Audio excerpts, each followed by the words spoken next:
साहिब बंदगी सतनाम। नाम मिलावे रूप को जो जन खोजे हुए, जब रूप वह रूप हृदय बसे शुदा रहे न कोई। तो भाइयों, हमारा जो शरीर है, इस स्थूल शरीर में सर्वत्र प्राणवायु का ही संचार है। वह प्राणवायु ही चैतन्य आत्मा का सानिध्य प्राप्त करके इस शरीर को गतिमान किए हुए है। प्राणवायु और शरीर को गतिमान करने वाली जो चेतन आत्मा ही इस शरीर का मूल निधि है। जैसे कि अगर वह आत्मा नहीं होती और प्राणवायु होता तो कुछ भी काम की बात नहीं है। लेकिन वह जो निधि हमारे पास है, वह जो चेतन निधि हमारे पास है ना, उसकी ही वजह से यह प्राणवायु हमारे शरीर में गतिमान हो रहा है। अब वह जो चेतन आत्मा है उसको ही कबीर कहते हैं, और यही कबीर परमात्मा का कबीर साहब का रूप है। अर्थात सदगुरु कबीर साहेब और चैतन्य आत्मा स्वरूप एक ही समान है। जैसे कि अब हम लोगों को यह समझ लेना चाहिए कि यह जो पांच तत्व का हमारा शरीर है ना, यह तो जैसे कि भाड़े का मकान जैसे हमारा होता है ना, उस ही तरह है। जैसे कि हम किसी धर्मशाला में रहते हैं और धर्मशाला में हमारा समय जितना समय हमें मिला होता है, जैसे हम जितना समय हमें रहना होता है, उतने ही समय के बाद हम यहाँ से चले जाते हैं। उसी ही की तरह यह जो शरीर है ना, हमें गिने चुने समय इस शरीर में मिला है। लेकिन इस शरीर में रहने के बाद हमें करना क्या है? इस शरीर में रहने के बाद हमें वह काम करना है, जैसे कि जो कबीर महाराज जी का जो नाम है ना, वह नाम हमें अगर जैसे उसका ही हमें खोज करना है और उसको ही हमें पाना है।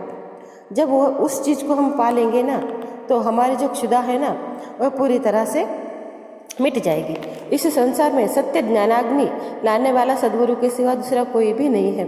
वह ज्ञानाग्नि से जैसे सदगुरु की ज्ञान अग्नि से जीव के जो जन्म मरण रूपी जो पंख होते हैं ना, वह जल जाते हैं। वह सदगुरु की ज्ञानाग्नि जैसे वह इतनी धन्य है कि जिनकी ज्ञान अग्नि से जैसे शरीर के जो पंच विकार है, जो पंचभौतिक शरीर रूपी घर है, उसके अंदर जो विकार है, उन सब विकारों को मिटा करके हम मुक्ति धाम सतलोक को प्राप्त कर सकते हैं। लेकिन अगर कभी कभी क्या होता है कि सदगुरु तो अपना काम कर देता है। अब हम यह सोचते हैं कि जैसे कि सदगुरु ने नाम तो दे दिया, आगे हमारा कुछ भी काम नहीं है। लेकिन ऐसे नहीं होता है।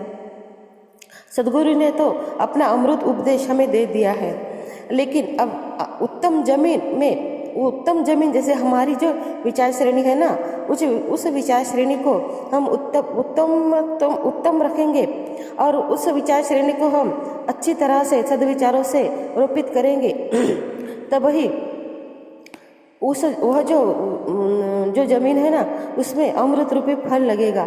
नहीं तो विष वृक्ष तो सदा है ही है, और विष युक्त फल वृक्ष से हमें सदा ही विषाक्त ही फल मिलेगा। क्योंकि सदगुरु कबीर महाराज जी का कहना है कि संसार में जितने भी हम कल्पित जो भी बातें जैसे हमारे मन में आती है, उन बातों को अगर हम अपना समय बर्बाद करते हैं उन सब बातों में, तो वहाँ पे हमें मुक्ति और मोक्ष का तो सवाल ही नहीं उठता, और भव बंधन से निकलने का तो कोई प्रश्न ही नहीं है।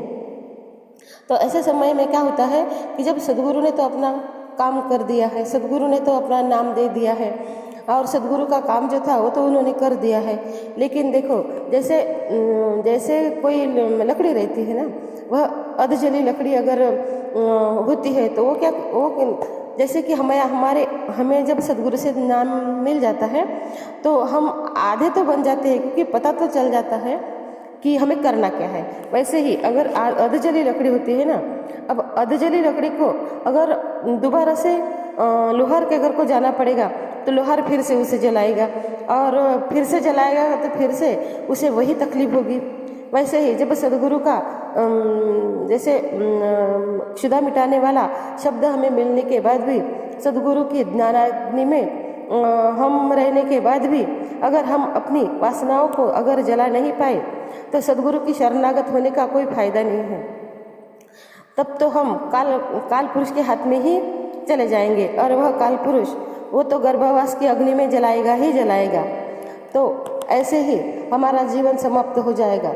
जैसे कि अगर हम यह सोचे कि कोई भी बात होती है तो कैसे होता है कि हमारे मन में जो जो भाव उठते जाते हैं उसी की ही तरह हम उस चीज़ को करने लगते हैं।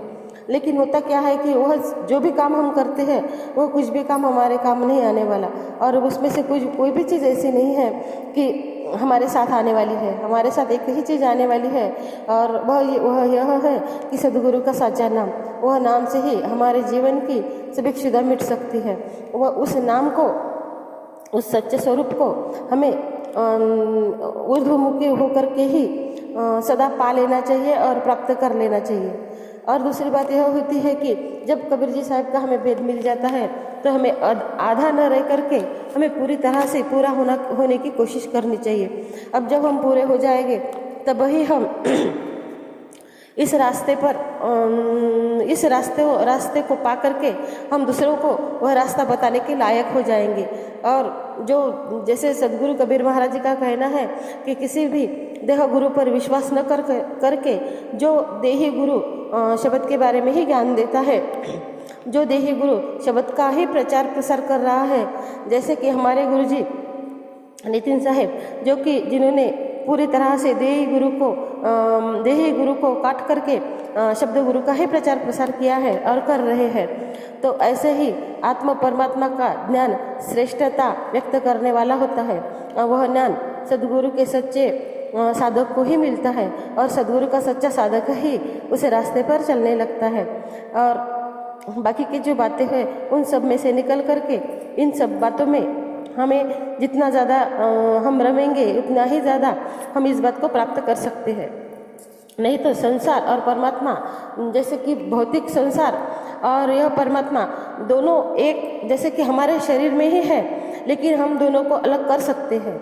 वो ज्ञान की अग्नि से वो जब अलग अलग हो जाएंगे तब जैसे कि संसार, जैसे कि 52 अक्षर अलग और 52 अक्षर से बनने वाला संसार अलग, और हमारा नि अक्षर जो क्षर से बाहर है वह नि अक्षर वह अलग। तो जैसे देही माही विदेही की जो अवस्था होती है ना, वह अवस्था हमें मिल जाएगी। जैसे सब वजूद के अंदर है मौजूद कबीर, मोही सुलभ कर देखिए सब इनमें है पीर। क्योंकि वह परमपिता परमात्मा सबके चेतन आत्मा सबके ही अंदर विद्यमान है। वह ही चेतन आत्मा सद्गुरु कबीर महाराज का रूप है। वह ही चेतन आत्मा है जिससे पूरी दुनिया बन रही है, बस रही है, और वही चेतन आत्मा है। अब भाई आप सबको पता है जब हम मर जाते हैं ना तो हमारे शरीर के अंदर कोई ना कोई चीज़ होती है जो इस शरीर को चलाती है। जब वह चीज़ निकल जाती है तब हमारा यह 5 तत्व का माटी का पुतला ऐसे ही पड़ा रह जाता है। तो आप ये इस बात को आपने पूरी तरह से समझ लेना चाहिए। वह ही चीज़ है कि उस चीज़ के लिए ही हमें सत्य मार्ग पर अड़िग रह करके हमारा काम कर लेना चाहिए। नहीं तो यह माया ने रची सृष्टि रचना का भेद, जब तक आत्मा परमात्मा का और सृष्टि रचना का भेद हमें नहीं मिलेगा तब तक हम इसमें ही अटके और पड़े रह जाएंगे। अब यह सृष्टि का आदि बंधन से जब हम जैसे सृष्टि के आरंभ में जब हम शुद्ध और मुक्त निर्मल थे और बंधन मुक्त थे, वैसे ही हमें शुद्ध निर्मल और बंधन मुक्त होना होगा। तब ही हमारी जो क्षुधा है ना वह मिट जाएगी। तब ही हम इस बात को पूरी तरह से सार्थक कर पाएंगे कि नाम मिलावे रूप को जो जन खोजी होए, जब वह रूप हृदय बसे क्षुधा रहे न कोई। तो उस रूप को हमें हमारे हृदय में बसा लेना चाहिए। और हमारी जो क्षुधा है ना, जैसे हमारी आंखें हैं, हमारी आंखों को ही अच्छी अच्छी चीज़ें देखना अच्छा लगता है, हमारे कानों को भी अच्छी अच्छी चीज़ें सुनना अच्छा होता है। ऐसे हम हर चीज़ से जो बाहर की दुनिया का रस ले रहे हैं ना, उस रस से उससे हमें विमुक्त हो जाना चाहिए और हमें अंतर रस में ही उतरना चाहिए। जब हम अंतर रस में उतरेंगे तब ही हम हमारा कार्य पूरी तरह से कर सकते हैं। साहिब बंदगी सतनाम।